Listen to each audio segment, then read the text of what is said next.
After an argument between two coaches at a Little League soccer game, a parent becomes concerned. As that parent digs a little deeper, she discovered something she wants all parents to be aware of. News Channel 18's Elizabeth Rentschler has more.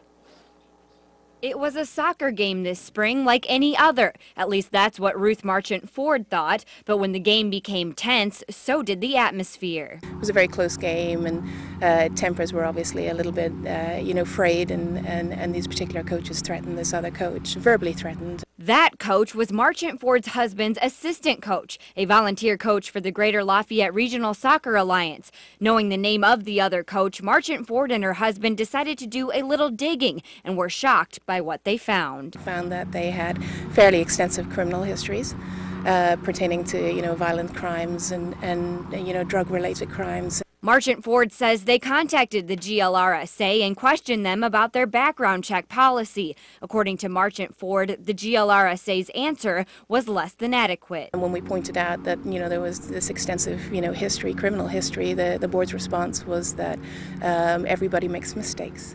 Marchant Ford says the GLRSA has anywhere from 300 to 350 volunteer coaches each season and about 4,000 players from ages 5 to 15. She says the incident happened back in April, but months later, the board has not adopted a policy that Marchant Ford says is worth the money. In terms of overall cost for the organization, if you break it down on a child-by-child basis, it adds about $2 to $3 per child for the registration. So it's a minimal cost. Marchant Ford says overall the organization is wonderful for the Greater Lafayette community, but says if this problem isn't resolved, her kids will be playing soccer somewhere else.